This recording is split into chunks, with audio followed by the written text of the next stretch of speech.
Saturday. Christmas comes early. Unbelievable! Welcome to this incredible scene. Bills. To the end zone!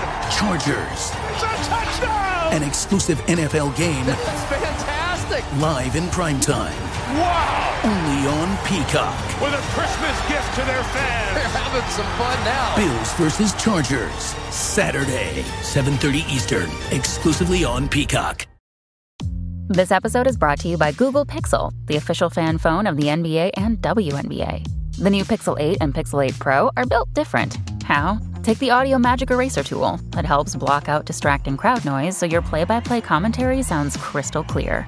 The only phone engineered by Google brings out the audio you care about so your videos sound as crisp as they look. Learn more at googlestore.com/pixelnba. Audio Magic Eraser requires Google Photos app. May not work on all audio elements.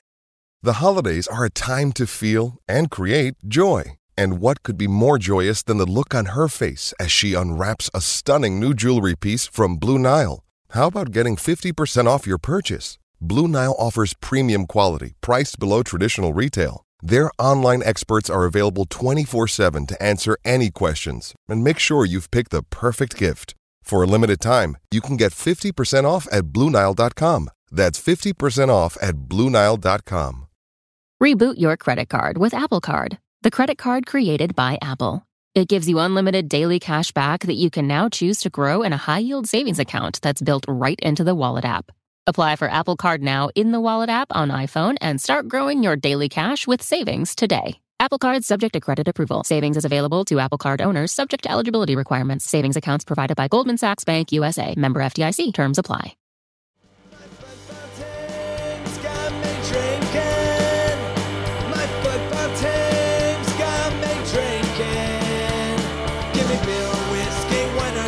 Anything to shake this mood I'm in. My football team's got me drinking. Back at it again with another shade of blue and another MLS match week. Finally, the MLS Cup playoffs are returning. We've still got a few more days here. We're recording midweek during the international break. Brazil and Argentina are duking it out. Mexico's got a big game tonight. And we're going to talk about the U.S. men's national team and Sergino Dest and that whole disaster. I bet Thad has some thoughts on that. But then we're going to, of course, talk about the Houston Dynamo game this weekend, Sunday at 6 p.m. Gentlemen, thank you for joining me. We've got our normal foursome. I'm Cody, Robert, Thad, and David are all here. David, do we have a new sponsor for this episode? We do. Oh, do we? We do. Do you want to do the honors of the ad read? I would like to hear you do an ad read. This one feels special to you. I did bring them in. We were courting this company for a long time, and finally was able to make something happen.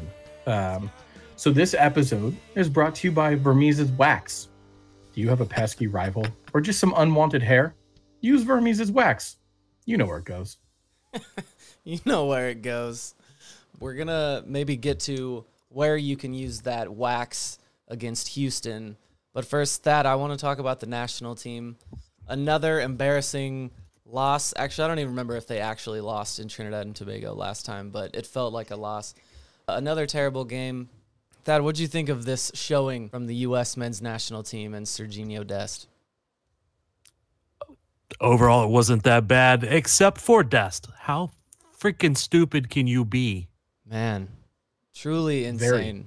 Truly insane. They advanced to the Nations League Final Four or the semifinals. I don't know what we're calling that. But the Final Four qualify for Copa America, so the Yanks have officially qualified for that, but it was in embarrassing fashion, Robert. Well, hey, made it through. That's all that really counts in the end. David, I feel like you will have some choice words for Sergino Dest here. Look, it's one thing to get a card or to get sent off for playing hard, right? Like you go in for maybe a late challenge or an ill-timed challenge, or maybe you go in and accidentally go studs high. I can forgive that, right? Like we can all forgive somebody for playing hard. Getting 2 cards back-to-back for dissent. I mean, Lord knows I would because I'm crazy, but that's why you're not a professional soccer player. Yeah, but like, well, You're just a lawyer. And my underwhelming lack of pace. But I mean, just an unbelievably stupid thing, a selfish thing to do, you know, and to leave your teammates high and dry like that. And I mean, I think his teammates weren't too shy about criticizing him in the press post game either. Yeah, Reem kind of led the way on that. He went viral for, I saw some videos online of him. Man, he was visibly just screaming at Dest, who was walking off the field with his tail between his legs. Matt Turner was also seen screaming at him. But Tim Ream was trying his best to remain professional post-game. Yeah, I think words with him would be putting it nicely, to be completely honest with you. And there were a lot of choice words had at halftime, but yeah, he's doing his best there. And I think Gregg Berhalter is just happy that someone else everyone was mad at somebody else. And he was defending him pretty good, which is in contrast to what, you know, maybe it has been a knock on him in the past, letting things leak in the media, not supporting his players, things like that. So let's hear him respond to multiple questions about Dest after the game. Yeah, you know, I know we talked about, you know, I've been asked 3-4 questions about Sergino already, and what I don't want this to turn into is a witch hunt. You know, he's a young player. He's a fantastic part of this team. He's going to learn. He's going to grow. He made a dumb mistake. He knows that. He apologized to the team, and we move forward. Yeah, my man's just, he's got to defend him, but he's just happy the attention is on somebody else there. So Dest, yeah, David, like you were saying, I think it's just stupid. The first yellow card is stupid, but continuing on and everything after that, I don't even know what to call that. It was absolutely embarrassing. I'm a huge fan of Sergino Dest. He's played at all these big clubs, been surrounded by some great players to learn from whom to play the game.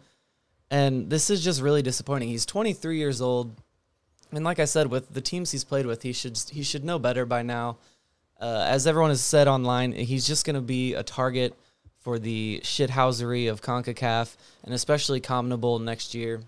And yeah, listening to Gregg after the game, this isn't a death sentence for him. He's not going to get called up again if he's available. So he will be back. But Thad, is this going to be a problem going forward with Sergino? Or did he actually learn his lesson? I don't know if he's going to learn his lesson, man, because he got a red card previously and kicked out when they played against Mexico. He's not being smart. I mean, you had Gio Reyna chewing his ass in the game. Right. I mean, Gio's not exactly the most mature player out there. No, he is not. I mean, you make the point. Sorry, go ahead, Thad. I was just saying, I would go back and defend Berhalter a little bit. Cody was saying, like, he's kind of known for leaks in the media and stuff like that. It was one thing that he said in a closed door session. He doesn't normally trash players in the media. So I will defend Berhalter on that.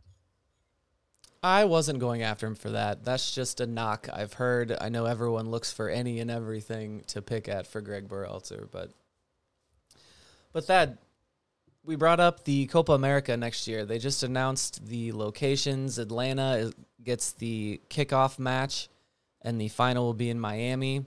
That will, of course, be an amazing final. It's a great location for them. But this kicks off 3 straight years of major tournaments in the United States. Thad, are you getting excited for the sport here in America? I am, man. What's the 3 major tournaments? Oh, crap. 2024 Copa America. Oh, I got it. 2025 Club World Cup. 2026 World Cup. There might be one more after. Was there a Women's World Cup in there somewhere? Well, it's not been named, but U.S. is soon. for that one also. That's right. Okay. Tried to trick me there. I said possible. I did say possible. No, but you thought you had me on that quiz question. Wow, that's just a prelude. Proud of you, Cody. Well done. He might have more quiz questions later. Stay tuned for that. How about that for a tease, right, Thad? Yeah. If you're nothing but a tease, Cody. Okay, any final thoughts on... Oh, yeah, David. Well, so I do have a question on Dest, right? He has one of the best pedigrees of anybody in the national team pool. Came up through Ajax, played for Barcelona, sold to on loan at AC Milan, loaned out to Eindhoven. But is it possible that he's already peaked in his development? And I say that because, Barcelona, in all fairness, is not the Barcelona of the mid-aughts with like peak Leo Messi and everything. But he's already seemingly on the downside as he's, sliding to worse and worse clubs. Eindhoven's a huge step down from Milan. It's a huge step down from Barcelona. I think Milan's a step down from Barcelona. Despite playing in the Champions League last year, I do think it is a less prestigious club. Of course. And so while he has the pedigree, I mean, there have been plenty of other players who came through who've had pedigrees, but don't have the wherewithal, the mental state, the competitive drive to like actually make it with the team. And so, I mean, it's undoubted that he's got he's got pace, he's got technique. But I mean, I guess my question is, has he already peaked and should he be replaced on the squad? Well, you're talking about the club game, and I don't even disagree there. That's actually a valid point. He has been sliding down maybe a little bit in the club game. But I think he's been a vital player to the national team this whole time. I don't think his play is necessarily slipping there other than when he gets a red card and gets sent off the field. Like, he got an assist in this game and then got sent off. So he's still a vital player. And when you look at the pool, you've got DeAndre Yedlin, Joe Scally was on the bench there behind him. Reggie Cannon has been in the mix. Shaq Moore has kind of lost his spot on there. Brian Reynolds is also one of those options who David was just complaining about his tattoos. But they're really bad. But how about another one here? Maybe a guy who just recently switched to the position of right back.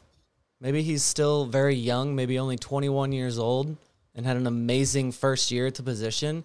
And hey, you still got 3 years until the World Cup. And yes, I am speaking of JFD, Jake Davis. I'm not sure if he's up at that level, man, but he has been ascendant lately. Up at that level, absolutely not. I am, of course, not saying that. But hell of a first year, David. Absolutely. I mean, I think there are worse players who have gotten caps. Especially at the outset. That's a high bar, David. Come on. No, I mean, like, look, I don't know that you cap, Jake for the first time in a tournament that matters, but I don't know that he's not deserving of a call up of a January camp call up, or, trying him out in a friendly against some team and seeing if he's got what it takes. Give our boy a camp cupcake. Olympic team first, perhaps. There you go. Good thought. What was that, Robert? I said Olympic team first, perhaps. Give him a try there. See. Perhaps. I've heard. Oh, I can see it. I could see it in Thad's eye when you said that, Robert, that Thad had something. And I don't like that you do this. Like, this is a thing. You should have brought this to me. I can see you have something here, Thad. There's something in your eye. What do you have? Well, I knew I wanted to bring it out at some point, and I just thought I should bring it out on the pod instead of, just some random tweet that somebody else could repeat and get all the credit for. Heck yeah. So Cody, before he tells us, are you tingly? I am a little tingly, and I'm a little annoyed that we almost moved on from this subject, and you were never going to do this. But okay. What do we got here? No, you got something on Jake? I would have brought it back to it at some point. Okay. All right. So speaking of the U23 team with John Pulskamp that was on there and played a game the other day, I've heard that Jake Davis was on the short list for the U23 team. There you go. So he was in the close running. That he didn't quite make it. He was also invited to the U22 team that went to the Pan American Games, whatever that was. I didn't really pay any attention to that one, I'll admit. If I had somebody on there, I would have cared more. But Sporting turned that one down because they would have returned after the window and they would have been back into playoff games. So he would have missed a game against St. Louis for that. They turned that one down, said no. Our boy is on the radar. That was a good call there, Robert. Maybe he is going to sneak his way into that roster. Thad, what is your Twitter or your X, shall we say? Yes, now tomorrow when I post this, you can can tweet that. What is it? The back post? Yes.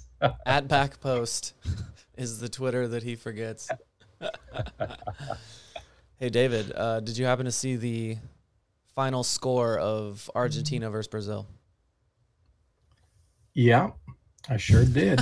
And I will quit right now. I will nuke the pod with just a series of F-bombs and then drop the call.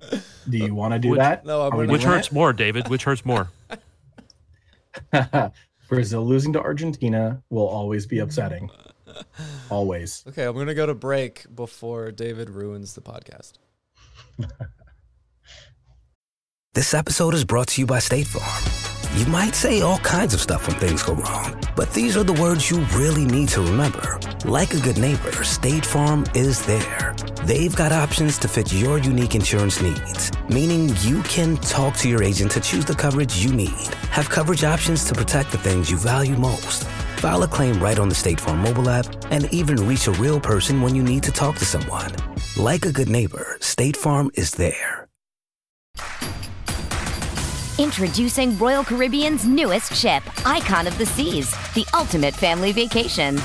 The ultimate 6 slides, 8 neighborhoods, 0 compromise vacation. The ultimate never done that, can't wait to do it vacation. The ultimate chillin' by a different pool every day of the week vacation. This is the Icon of vacations. Icon of the Seas, arriving in 2024. Book today. Come seek the Royal Caribbean. Ships Registry, Bahamas.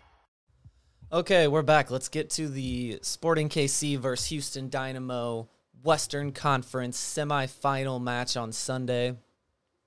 Taking a look at Sporting Kansas City. Danny Rosero was back in training this week. Thad, are we going to get masked Rosero this weekend?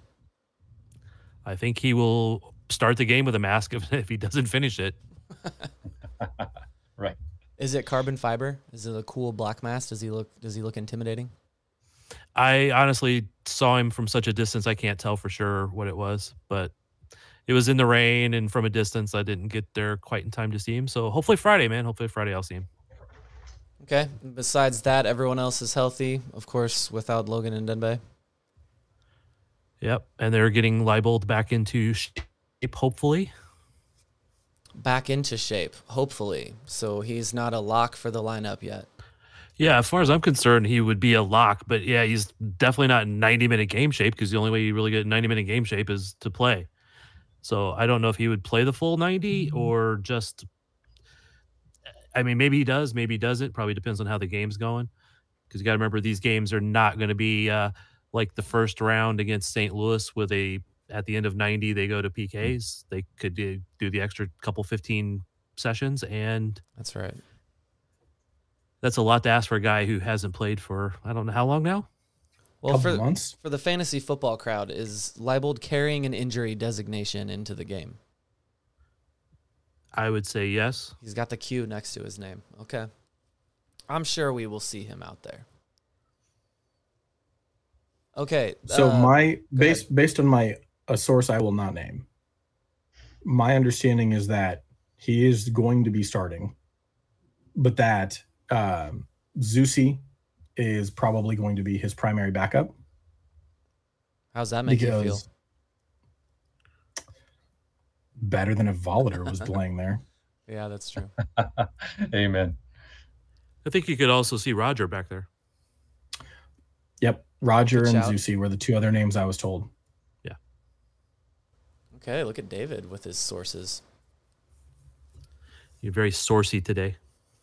Well, everyone, just a reminder, you can go predict the lineup at kcsoccerjournal.com, and I'm going to run through the responses so far.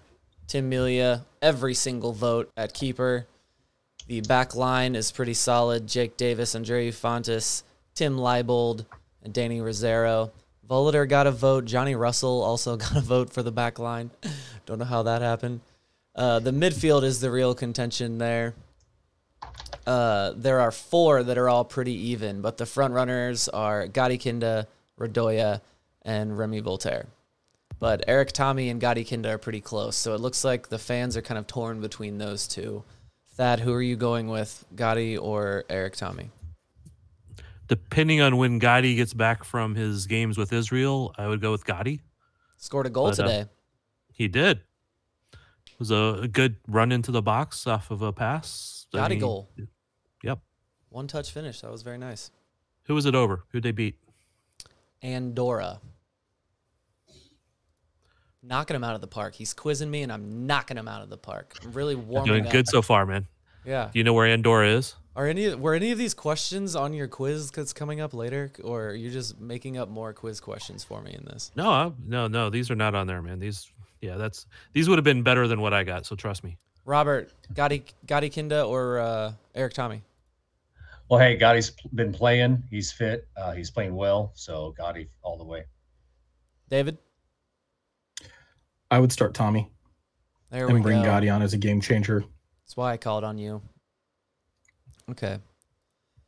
And the wingers, of course, Daniel Shalhoub and Johnny Russell. Random vote for Alan Polito. I think someone is trying to switch up the formation here because Johnny Russell is listed at striker for someone as well. But Daniel Shalhoub and Johnny Russell and Alan Polito on that front line. And yeah, every week we have a post on there. Go predict the lineup. I'm going to start sharing that more. I'm going to maybe turn that into a social post every week. We need to do more with that. That's a fun thing that we do. And hopefully we have 2 more after this week. And hopefully it's not done yet. 3 to celebrate. So, Robert, let's look at Houston here a little bit. Give me 3 players from the Houston Dynamo that we can keep our eyes on.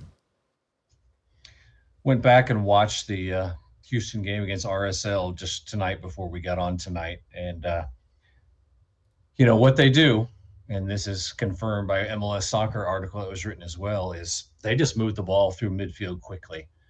Yeah. Their wide attackers are not terribly strong, but they move the ball through the midfield quickly. And that's with, of course, Herrera, 17 assists on the season. He's definitely shown his worth this year.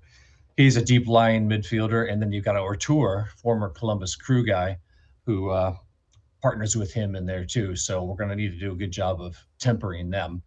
And then Coco Carrasquilla, 8 assists this year. Hell of a name. 8 assists this year is kind of their playmaker, their number 10, if you will. He's pretty inconsistent though. There are times when he'll play a nice pass, other times he'll fudge it into the corner or hit a shot over the bar, like Roger Espinoza. So those are definitely the 3 danger guys. And the positive thing about that for me is that kind of plays into the way that Remy and Nemanja have been playing. Remy a little closer to Rodoya. I think Remy's going to be very key in this game as far as that goes. Another person I'm going to add a 4th to look out for is the right back. So that's a little reason I'm concerned about Leibold or Zuzi or Espinoza, whoever's playing left back, is Dorsey. He does a pretty good job attacking from that right back spot. So that's what I'm looking at. Coco Carrasquilla. Thad, why don't you say that name? Yeah, he was the Golden Ball winner in the Gold Cup this past summer. So. Oh, wow. Well done there. Thad, why don't you say Coco Carrasquilla? Coco Carrasquilla. Beautiful. That's my version of quizzing you. Although you got to hear me say it twice right before. David, how about a quick recap from the last time we played the Houston Dynamo? Just a couple months ago. So we've right? actually played Houston 3 times this year. We played them back in May in the Open Cup. Sporting featured a really heavily rotated side. That started with Steven Afrifa up top. Jean-Yves played. Shelton played. Oh, my God. We lost 1-0. It wasn't great. That game doesn't count. Houston got a red card. Well, so I think it's important, though. So Houston won that match 1-0. They scored early. They got a red card. And then a Sporting KC side starting, mostly backups. Our back line was Zusi, Castellanos, Rendov, and Espinoza at left back. Oh, my Just word. couldn't get the job done. This is amazing. Back in July, we played Houston. Back in July, we played Houston in Houston. That team was mostly that was a pretty first team starting lineup for Sporting. McIntosh was in goal rather than Milia, but other than that, more or less our best 11. Sporting took the lead early. We were up 1-0. They leveled in stoppage time in the first half. So going into halftime 1-1, Sporting takes the lead again on a PK. And then in the 90th plus 8 minutes of stoppage time, Ivan Franco comes in, scores to level the game 2-2. In that match, Houston dominated possession and, I mean, largely outplayed Sporting. We played without the ball. They had a lot more shots. Sporting was just more clinical with the shots we took, but we escaped with a 2-2 draw with 2 just stoppage time, garbage goals. Then we played them again in September at Sporting Park. That's the match where Johnny scored on a PK early, counts. And then Johnny got a red card. Then Willie Agata scored a second time in first half stoppage time. Then 3 minutes later, still in first half stoppage time, Teenage Hadebe scored he's a center back for Houston. Again, and the possession stats are a little skewed because Sporting was playing down a man for most of the game. That was the Johnny Houston rolling over the ball, right? Right. So Houston dominated possession. They dominated on shots, and most metrics they outplayed Sporting, but we got out with a 2-1 win at home. Robert, you mentioned Hector Herrera. 17 assists, is that what you said? Yes, sir. Yeah, he has really turned things around this year. I thought he was he was playing for them when Houston was bad, and I thought Hector Herrera was just decided to not play for Houston. What turned this around? How did he become so good all of a sudden? Well, I think he's in a setup that makes him plays to his strengths. He's got Ochoa next to him. He's got Carrasquilla kind of carrying the heavy load of the playmaking, so he can sit back and pick his spots, because he's got a little bit of freedom because of what those other 2 guys are doing. So I think that's really helped him out. And then I think maybe discipline has been set into Houston's team more so than in the past. Yeah, I actually read something about that they did have a very serious talk with him about a mindset change and all of that, and I guess that has worked wonders because that team has turned things around, and he definitely has. So, Robert, how do we beat them? How do we handle Hector Herrera? They're going to score some goals. Well, as I said, I think Voltaire is key here. What we've really been doing, though, as a team is really pressing well and counter-pressing well. Polito's been a workhorse up front doing that. We've been tucking in, with Shalawi and Voltaire and Kinda and Johnny Russell in the middle 4 there with kind of a little block. And I think that's really going to work well against Houston. However, Remy is going to be key, how much he helps Rudoya, I think, with Herrera and Carrasquilla especially. And then keeping Herrera and Artur working defensively is going to be key as well. Gadi's going to be a big part of that, but Remy supporting Gadi through that midfield, I think, is really going to help. And with Polito coming back in too. So as long as we keep Houston's midfield playing a lot of defense and not really focusing on what they can do well and limiting their space and time, I think we're going to be okay. David, are you changing things up from how they played against St. Louis? No, I wouldn't. The team, what the team's been doing over the last half of the season has been working by and large. There have been certainly some bad results, but we're one of the hottest teams in the league the second half of the season, one of the hottest teams leaving the Leagues Cup. I wouldn't change anything. We play our system, we play our style. And I think one of the things that helps us is that Houston's roster weakness matches up with our roster weakness. We're the weakest at the back line. I think our front 3 and our midfield 3 are really solid. Houston's weakness is their attacking forwards. They scored 51 goals, but which is marginally better than what we did. But by and large, their attackers aren't nearly as dangerous as ours. Our weakness is on defense along the back line. And so I think that helps us, that they don't have anybody who's just outright dangerous in the way that maybe LAFC or Seattle have. Thad, how are you feeling about? Oh, sorry. Amini Bassi is our leading goal scorer, 10 goals on the season, Moroccan. I would agree with David for sure. I mean, Peter has said it. We worry about what we do and what we're going to be doing. They're not going to worry so much about Houston. They're just going to do the thing. Thad, get in here. How are you feeling about this game? I do feel that Sporting can go in there and get the win. I don't know that they want to play the possession game against them. Dynamo are pretty good. I would almost dare them to come in and beat them at times. But you got to just go with the game state too, because I mean, if if they're getting a lot of chances, maybe you got to change that up a little bit. But when you asked David earlier if he changes anything from what they're doing, what they've been doing is sitting back more instead of pressing too high, because they've been they would get countered. So I think that at least doing a mid block, not a high press, at least a mid block at best. Give me a bold prediction, Thad. Something unique that's going to happen in this game. Whoever plays left back scores. Right back? Left back. Oh, left back. Yeah, left back. There we go. Sorry. They'll keep up Logan's run. That would be amazing. I'd love that bold prediction. Isn't that a movie, Logan's Run? It is. But hey, a lot of people are talking, we're going to miss Logan. Let's admit it, guys. Logan's contributions in the playoffs so far have been unexpected, right? Sure. What we need to step up here is, Johnny Russell is going to be healthier than he's been in a while since we've had this layoff in that time. So that's a good thing. We just need Polito to, maybe put the ball in the back of the net. He's been doing a lot of great things, but, that would be definitely a step forward. That was the key. I was hoping to bring it back around to Alan Polito. He's had his time off from the rate at which he was scoring goals, cooled off a little bit, still contributing in all these other ways. But we need that moment. This is what he's here for, is to score big goals in big moments. And I'm ready to see that from Alan in this game. David, any final thoughts on this one? You know what it is.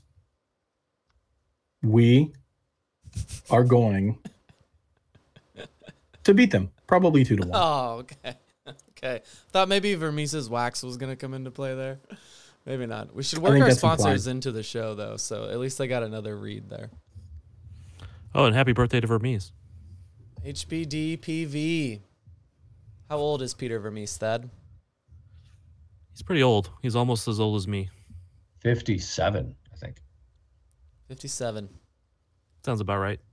He still looks like he could get out there and put in a hard tackle. I know. He does, man. Oh, I'm sure he could. He could. He actually was doing a little bit of in the scrimmage the other day, just, not too serious, but okay. I think he nutmegged somebody. I forget who, but he nutmegged somebody. Okay, before we get out of here on this one, honest feelings about this game. Positive or negative, Robert? Definitely positive. I was going to add one more thing.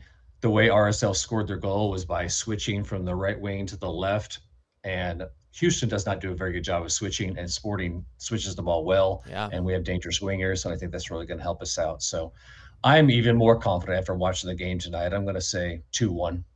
Good. Johnny slashing in from the wings. That's what we're looking for. David, do you feel good or bad? I feel good. Thad, good or bad? Good. He says as he winces. Yeah, see, there's no way. That's what I said, honest feelings. You can't wince as you say good, Thad Bell. It's like a 51-49 the kind of thing, man. Yeah, I can, because I feel like I jinx things if I too positive. So, well, if you're 51-49, I feel like that doesn't necessarily feel good. That would maybe you feel okay about it. So I think Thad. But if I said okay, you would give me crap. So I went with good or bad. So I went with good. So get off the damn ass, Cody. I'm gonna wax you. 'Tis the season to shine with H&M. Discover the holiday collection and find fashionable pieces for your wardrobe or for under the tree. Get inspired and dazzle with this year's glam. From tuxedo styles, bow detailed pieces, impressive prints, and more. From unforgettable looks to unforgettable gifts. With fashion finds to home decor, find it all at H&M. Treat your loved ones and yourself this season. Shop in-store or at hm.com.